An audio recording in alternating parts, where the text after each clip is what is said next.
Our subject this morning and next time is the AIDS pandemic, and I'll start this morning dealing, in a sense, by popular demand, because I know from visiting sections that people were particularly concerned with bringing the study up to date and talking about where we are at the moment. So I'll be concentrating largely on the global pandemic and where we are today. Then next time we'll look more conventionally at the history of the AIDS epidemic, focusing on this country and the experience of the United States is how I'm proposing to do it. We'll start with the sort of run through of things that you probably know very well, but that we really ought to discuss a bit as background: the nature of the disease, its course in the body and its symptoms, and then we'll move on to the epidemiology of where the pandemic is today and some of both the worrying aspects about this pandemic and also a couple of the rays of hope of progress that has been made, especially in the last couple of years. So that's where we're headed this morning. First of all, in terms of the disease, you know already, because we've talked about viruses, in this case a retrovirus, and here we have a slide, a schematic picture of the HIV virus. You know about it that it's a core containing two strands of genetic material, RNA, encased in a membrane with two glycoproteins on the surface. The glycoprotein, particularly this one, 120, is crucial for allowing the virus to target certain cells. In the case of this virus, it targets the T4 cells in the body, which are the ones that regulate antibodies and are the regulators of the body's immune system. Well, once attached to the T4 cell, the RNA penetrates the host cell, and for a time it's inactive, even for years. There then occurs a trigger or detonator, which may be, this is a little speculative, an infection that activates the T4 cells.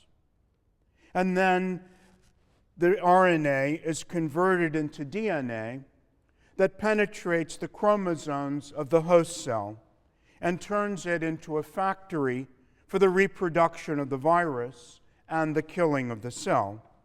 So the retrovirus is an absolute parasite. It takes over the controls of living T cells and turns them into factories to reproduce virus. Now this we can see also in a picture. This is a slide of an infected T cell, and this is an image of a cell reproducing HIV. And finally, let me show you, this is a picture of an HIV particle budding from an infected T cell. So this is how part of the mechanism of the disease. And let's talk about what happens to the body in terms of symptoms. First, there's an incubation period of some 6 to 8 weeks, after which there occurs the primary infection. Symptoms at that stage, in the majority of cases, are flu-like. That is to say, fever, night sweats, muscular aches and pains, fatigue, swollen lymph nodes, headache, sore throat, sometimes diarrhea, sometimes a rash. Then the symptoms disappear after a few weeks, and in many cases there's a prolonged period that's entirely asymptomatic. This is a period of latency, which can last months and has been known to last even as long as 10 years or more, the time being entirely unpredictable.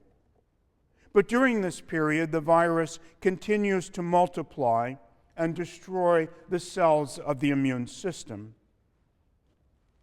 Then there comes the period of active AIDS, when there are direct lesions caused by the retrovirus, carried in some cases to the brain. Sometimes there's neurological damage, known as AIDS dementia, or loss of motor control, memory, sometimes reasoning power.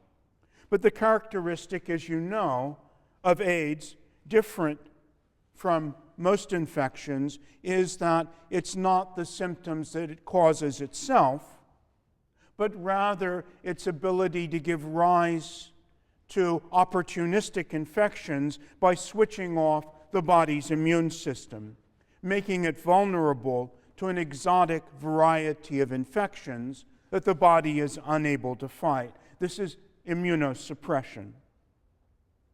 Later in the disease, the victim experiences weight loss, lethargy, recurrent yeast infections, rashes or sores, fevers, and night sweats. Active AIDS develops when a patient has fewer with HIV than 200 T cells per microliter of blood. The normal count is 800 to 1,200. So from this point, the average untreated, and I stress untreated, AIDS patient has about 2 or 3 years to live.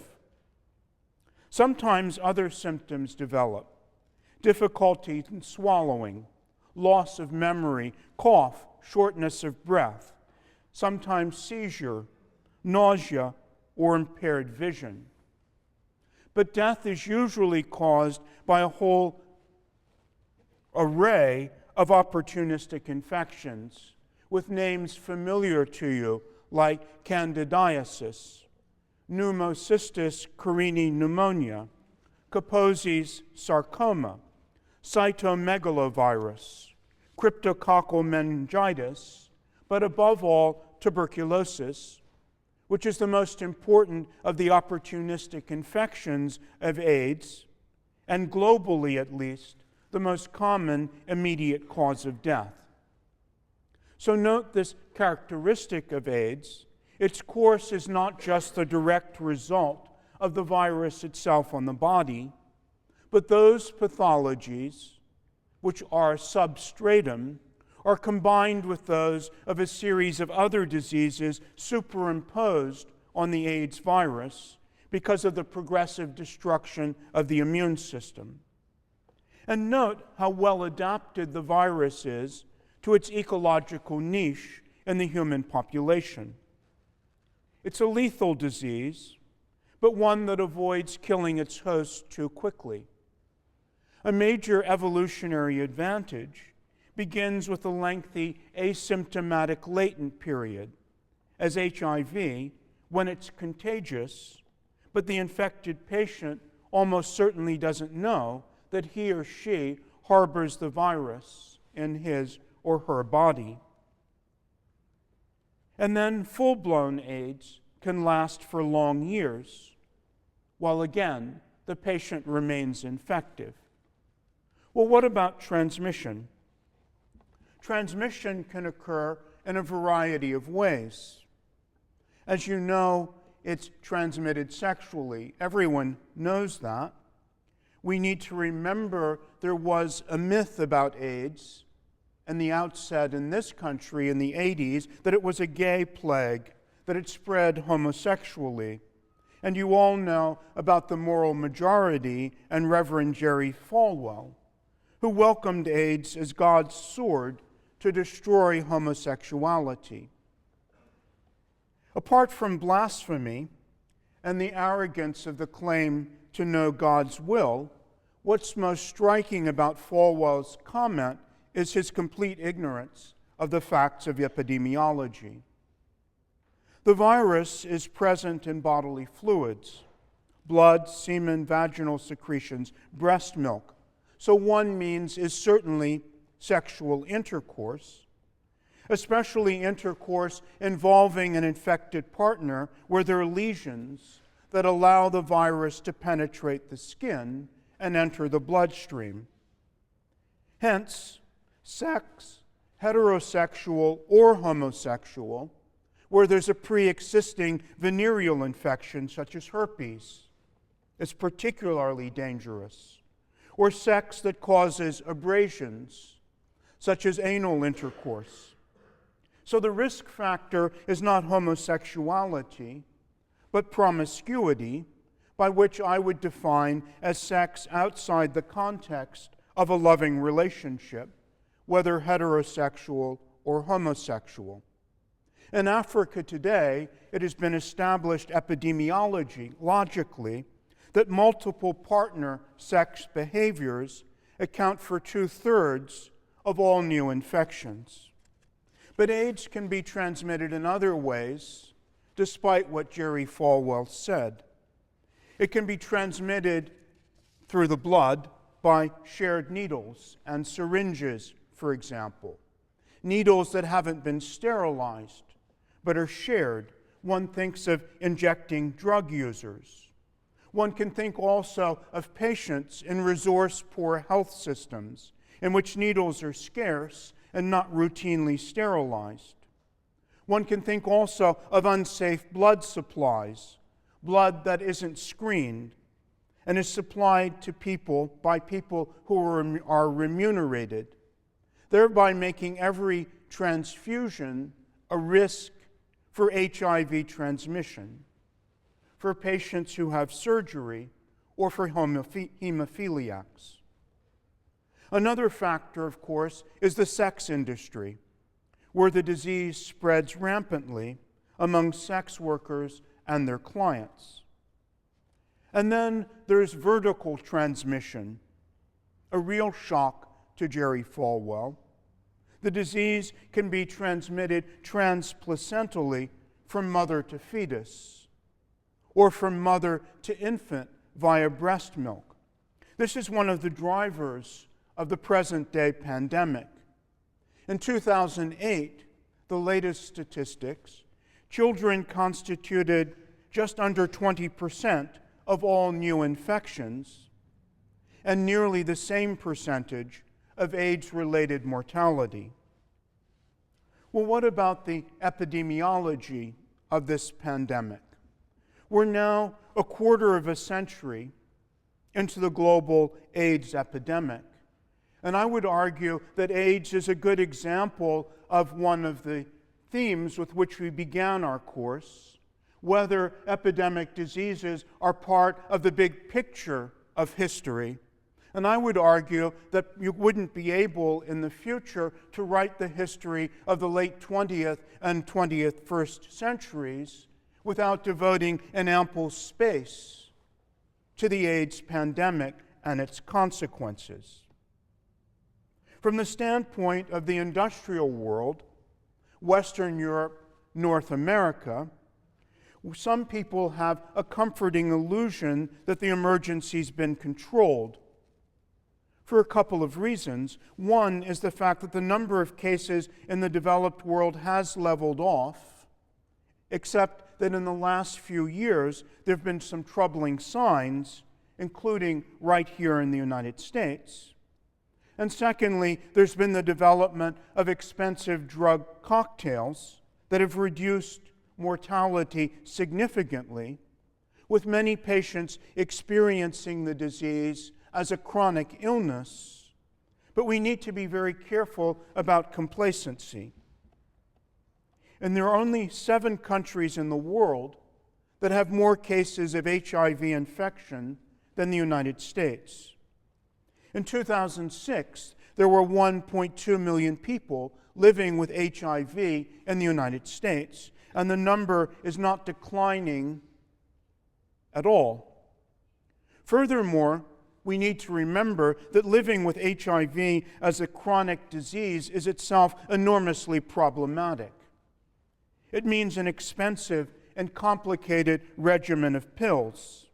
And the medication itself is toxic and has unpleasant side effects. The evidence seems to suggest, too, that patients with HIV/AIDS under treatment experience, nevertheless, a significantly higher incidence of other diseases, and that they die at a significantly lower age. And then, very disturbingly, since 2004, there's been a real spike in HIV infections among men who have sex with men. Meanwhile, worldwide, the pandemic continues. In the words of the UN AIDS report for 2008, it was continuing at a staggering level. At the end of 2007, the World Health Organization reported globally that 33 million people were affected by HIV/AIDS, that there were 4.5 million new infections during that year, and during that dreadful year, nearly 3 million AIDS deaths. That's something like 8,200 people a day. 2006 also witnessed 4.3 million new infections. In 2007 and 2008, the number of deaths decreased, and that was partly due to the increased access to therapy, antiretroviral therapy, that lowered mortality. In 2010, for the first time, UNAIDS suggested some reasons for optimism, but optimism of a strictly limited kind. Not that progress was being made to controlling and decreasing the epidemic, but that it seemed to have leveled off. That was one of the hopeful stories of the UN report of this year. It remains true, though, that most people in resource-poor countries who need retroviral therapy still don't receive it. But let's look at some of the graphs of, this was HIV at the end of 2005, and it shows the total of 40.3 million people with HIV/AIDS, and below that it shows the numbers of newly infected people and the number of AIDS deaths for 2005. And this gives you some idea of the dramatic inequality of the burden of HIV/AIDS, that it's enormously a burden in sub-Saharan Africa, which has more than half of the total number of AIDS people in the world. Or let's look at this picture, which just gives a clear indication of where the epicenter of the AIDS is, which is in southern Africa. Countries such as Botswana, Lesotho, Swaziland, Namibia, South Africa, Zimbabwe, Angola, Mozambique. There, the WHO reported in 2006 and again in 2008 that the epidemic was still rampant, that the trend still offers no comfort. And in the sub-region as a whole, life expectancy has actually declined because of AIDS to below 50, plunging to levels not seen, indeed, since the 1950s. Swaziland and Botswana have the unhappy distinction of having the world's highest prevalence of the AIDS, HIV/AIDS. And here you see the worst-case scenario. 26% of people are infected with HIV, the highest levels ever recorded, as are 20% of pregnant women. Those are rates of prevalence that the Center for Disease Control once thought to be impossible. And life expectancy at birth dropped below 40 years in several countries in the region. With nearly 6 million people living with HIV in 2008, South Africa has the sad record of possessing the largest HIV epidemic in the world in absolute numbers, not though per capita. Now, epidemiologically, it now seems that there are two great divergent patterns in this terrible epidemic. In the industrial world, it's primarily an affliction of high-risk groups. We'll talk about them in a moment: men who have sex with men, sex workers, injecting drug users. This is what the World Health Organization calls concentrated epidemics, in which the pandemic is confined above overwhelmingly to certain high-risk groups. But there's a second and more devastating pattern, clearly evident in southern Africa, where HIV/AIDS is a leading cause of death, and where transmission among high-risk groups certainly occurs, but it's overwhelmed by transmission in the general population. Their transmission is primarily through heterosexual sex, and significantly, more women are infected than men. And it's also true, as I've said, that transmission occurs on a large scale, vertically from mother to unborn child, so that significant numbers of children are born with congenital AIDS. Now, why women? And this is, again, none of the themes of our course, and we'll be dealing in part here with poverty, and not just poverty, but inequality. Women, in part, because of biology. The disease is more easily transmitted from men to women than vice versa. It's also true, clearly true, in sub-Saharan Africa, that sexual activity tends to start earlier for women.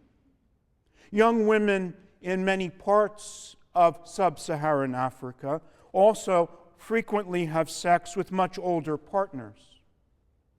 Sexual inequality also fuels the sex industry, as does the epidemic is primed also by violence against women, and often the inability of women in many situations to negotiate safe sex practices. In many parts of the world, girls are simply severely discriminated against in terms of education, and therefore do not acquire sex education and knowledge necessary to take effective measures to protect themselves and control their reproduction. Girls who have not received primary school education are twice as likely to be infected with HIV as those with higher educational attainments. And as I said, violence against women is a major factor in the epidemic. It's also true that we need to mention cultural norms in these areas where notions of masculinity are important determinants of male behavior patterns that increase the risk of AIDS. The idea that it's meritorious to have multiple partners and unmanly to use condoms. Well, this is an epidemic that can serve also as a review for some of the themes of our course. We see this epidemic being primed by a number of factors that by now are familiar to you in comparative discourse. There's a clear link with poverty. The countries with uncontrolled epidemics are among the poorest nations in the world, and poverty is directly linked with the epidemiology of HIV/AIDS. Poverty prevents national governments from building effective public health structures or educational infrastructures. And studies of sectors most at risk from the epidemic in southern Africa, that is, sexually active young people in the 15 to 25 age group, those studies reveal that large numbers of people of that age group still do not have an accurate understanding of the mechanisms of AIDS transmission. Local studies also show in some places that disturbingly large numbers of sexually active young people, 25% have been discovered in places, still have no idea of what a condom is. Poverty prevents people from having access to means to defend themselves, education, medical care, and treatment for those already infected. It drives recruitment into the sex industry, another major driver of the pandemic. It leads to unemployment, demoralization, and alienation, all of which fuel high-risk behavior, including intravenous drug use. And that, in turn, leads to further unsafe sex practices. Then there's the social and economic impact, which is maximized by the age profile of the victims themselves, that is, young men and women in the prime of life, who should be the mainstays of families and their economies. In some places, poverty even destroys the effects of sex education itself. In Uganda, for example, the newspaper, the Uganda Monitor, reported 2 years ago that condoms remained so far beyond the means of many people that a widespread practice was to boil them after use and reuse them. Then another theme in our course. We've talked about urbanization and its role with certain diseases. Not all. Malaria was clearly very different. But it's no coincidence that Southern Africa, where the pandemic is rampant, is also rapidly urbanizing, and that indeed 20% of the global burden of HIV/AIDS falls on 15 cities in Southern Africa. Another theme of our course is represented by AIDS, and that's the impact of conflict and war. The movement of troops, once again, has proved to be ideal for sexually transmitted diseases and for prostitution. And the spread of other STDs, syphilis, gonorrhea, and herpes, actually furthers the spread of AIDS. The lesions that they cause, like genital ulcers, provide ideal portals for entry of HIV into the body. Trade and modern means of transport have been important. One can't understand the AIDS epidemic without roads, railroads, the airplane. Societal neglect is a theme we've talked about. And national governments, in some cases, nations that are poor and underdeveloped and have virtual status as almost failed states, have been incapable of taking major initiatives on their own in terms of improving the health of their populations. But in some cases, they also have other priorities. There's the siren song of military spending. There's corruption. Or let's take the case of the former president of South Africa, Mbeki, who refused to take science seriously and rejected the idea that the HIV virus causes AIDS. He called on people not to use condoms, but simply to drink a mixture of olive oil and garlic as a prophylactic of choice.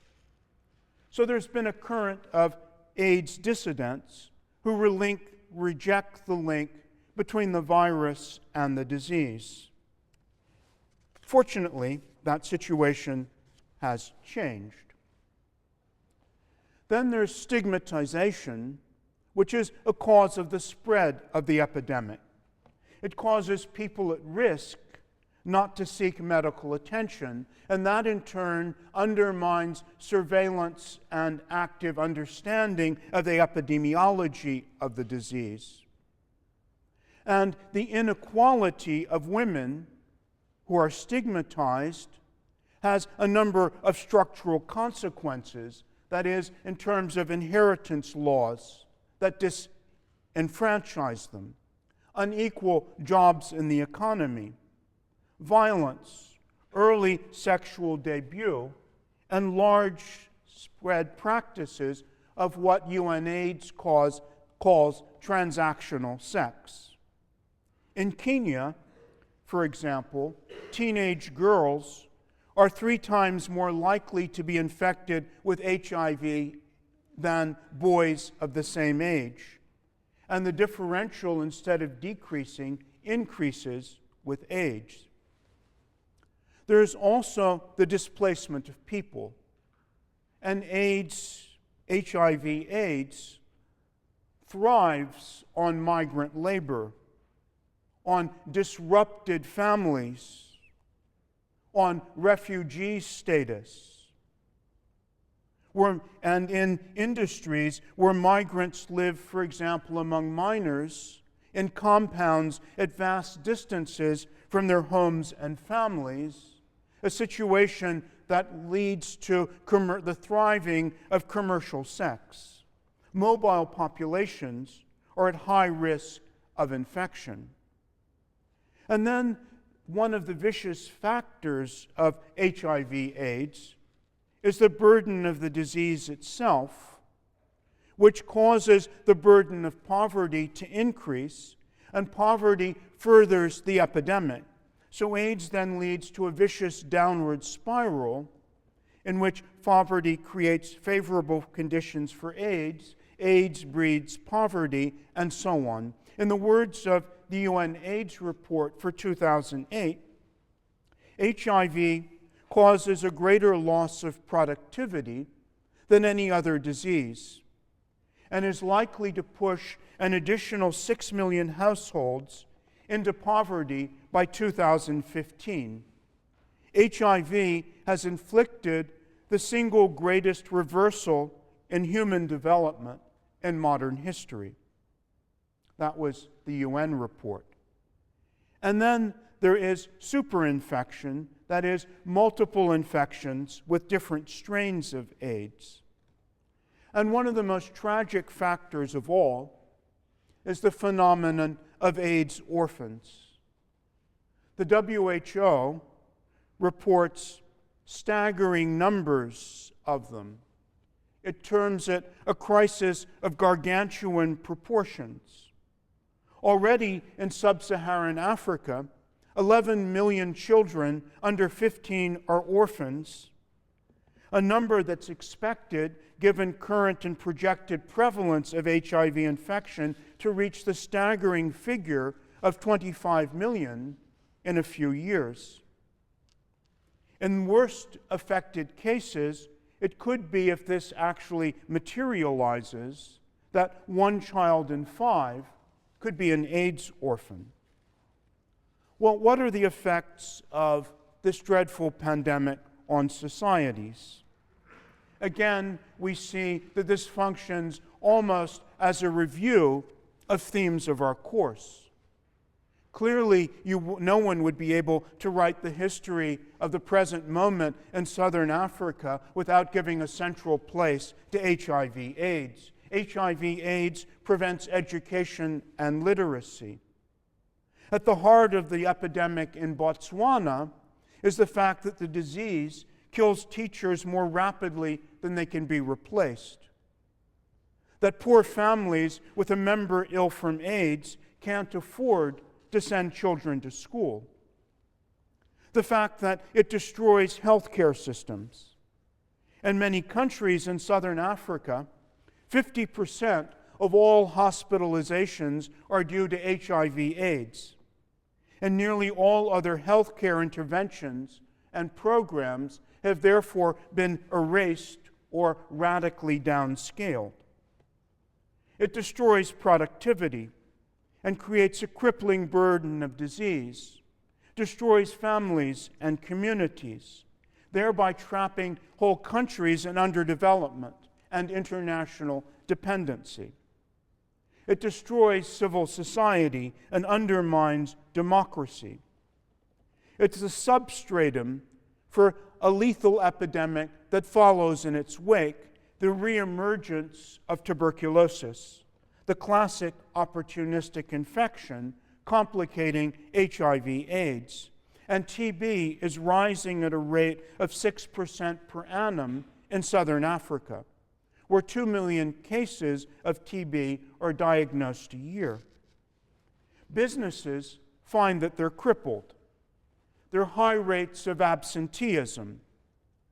There's a real shortage of skilled workers available. There are high rates of turnover, and it's extremely expensive to train new workers. And of course, there are rocketing healthcare expenses that they face. It's a major cultural impact on societies.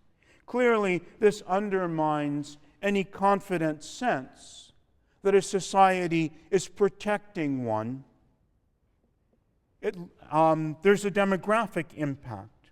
We've already seen the way in which HIV/AIDS is altering the age structure of whole populations and transforming life expectancy. And there's even the possibility of failed states as a direct result of disease, with enormous implications for security, political stability, and democracy. But this last fact, paradoxically, has also opened a ray of hope. The realization that I last mentioned affected the national security estimate of our own government, which reckoned that in fact HIV/AIDS was a major threat to the security of the United States. The first time that disease was recognized by the CIA and the security community as a threat to our country. And this was reinforced by studies by, for example, the Rand Corporation. And the result of this realization that we are indeed a global community and that what's happening in southern Africa and other places is of enormous impact throughout the world led to a massive investment of funds. And I'd most like to mention PEPFAR, the President's emergency plan for AIDS relief that was established by President Bush in 2004. It now targets 15 countries, has been extended under President Obama, and those countries are primarily, though not exclusively, in southern Africa. And it was $15 billion over several years and has been renewed since. And it became the largest commitment of funding to an international health effort ever recorded. So, this has led there's also funds through the Gates Foundation, particularly directed at research, and through the Global Fund for HIV/AIDS, malaria, and tuberculosis. One of the conclusions that we could reach is that in the last years, under this massive new investment of effort and funding, that the World Health community is developing much more sophisticated strategies for dealing with this epidemiology, that it has much more data and information, and that it's learned a number of important, indeed vital lessons. What are some of the conclusions that provide us with at least a measure of hope? One of them is that in campaigns against this disease, one size definitely does not fit all. And here we see another theme of our course, that information, hard data, is absolutely crucial to any effective public health strategy. Public health needs to be based on a solid basis of information. And in this case, we see a rapid upscaling of testing and surveillance as one of the key components of the global effort to combat the disease. That's necessary because it establishes the clear idea that the epidemiology of this disease in each society is distinctive, and that in turn enables the campaign to concentrate resources, to change tactics depending on the actual results of the interventions so far. So you need to be able to, in order to have sound public health, scientifically to assess what you've done to date and to change course if it's not working properly. So one of the hopeful signs in the AIDS pandemic is that the campaign has become more sophisticated and focused. It has been realized that strategies that fit one phase in the history of the epidemic may not be effective at another stage. And so the response has continually to be updated and adapted. The priority now is to clearly identify high-burden areas as a priority and to saturate them with prevention efforts. The slogan of PEPFAR for this reason is Know Your Epidemic. In the past, for example, anti-AIDS programs failed to target married couples and in people in long-term relationships. Couples in which one partner in particular is HIV positive while the other is not, in the jargon of the World Health Organization, discordant couples. Another lesson, that the commitment cannot be short-term, that it must be sustained, that short-term interventions that are then scaled back can be useless and counterproductive. A good illustration is Uganda, which a few years ago was one of the bright spots in Africa, when the government invested heavily in sex education, in the provision of condoms, and the fostering of new and healthy sexual behaviors. The results were highly successful until funding was scaled back in favor of other priorities. And since then, the epidemic in Uganda has resurged with a vengeance. And one could say something similar about Thailand. There are also new strategies. Let me give you a couple of examples. One is the need to abolish the distinction in this pandemic between prevention and treatment as a false dichotomy, because treatment with antiretroviral therapy is in fact a valid and essential preventive strategy. In particular, antiretroviral therapy radically lowers the incidence of vertical transmission from mother to child. It's also true that antiretroviral treatment lowers the viral load and therefore reduces transmission. Antiretroviral therapy is a prophylactic because it prolongs the life of parents, thereby decreasing the number of orphans and vulnerable children, the very people who fuel the sex industry and are most likely to indulge in unsafe sex practices because they lack education, resources, and access to medical care. So PEPFAR has concentrated recently on making generic antiretroviral therapies available in focused countries at an affordable price. And the FDA in this country has established fast-track approval to allow antiretrovirals to be rapidly reviewed and cleared. By the end of 2008, antiretroviral therapy had been extended to 10 million people with HIV/AIDS, and especially to pregnant women who are HIV positive. Another hopeful sign. At first, PEPFAR was ideologically motivated and stipulated that 1/3 of its funding had to go to abstinence-only education. But this has been demonstrated by results to be counterproductive, and so has largely been dropped, and funding has been redirected toward other aspects of the program. Another stress has been on gender inequality. And here I want to stress that it's not only poverty, but inequality that drives this epidemic forward. Let me give you the example of Swaziland, which is at the epicenter of this pandemic. 1/3 of women in the 18 to 24 age group were found to have experienced sexual violence, as had 1/4 of girls under 15.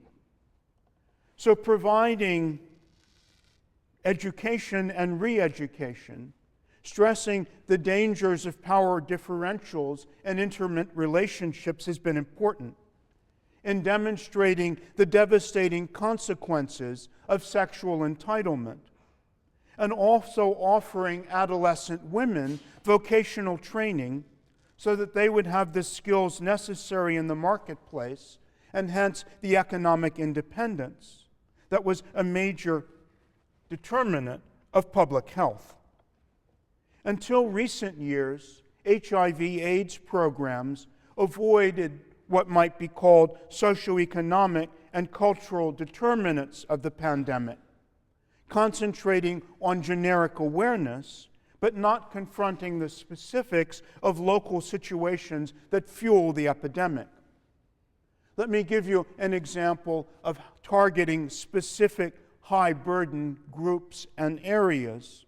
One of them has been in recent years the targeting of intravenous drug users and removing ideological blinkers and simply talking in terms of epidemiology and hard science, leading to such innovations as needle exchange programs to make blood safe, and indeed, in a couple of countries, to opioid substitution treatments to remove or at least to downscale heroin addiction, thereby once again lowering the rates of transmission. Another major intervention has been on establishing safe blood supplies, combating what we might call the medical transmission of HIV/AIDS, through the establishment of laboratories, when with them the screening of all blood and the recruitment of donors from low-risk sectors of the population on a non-remunerated basis.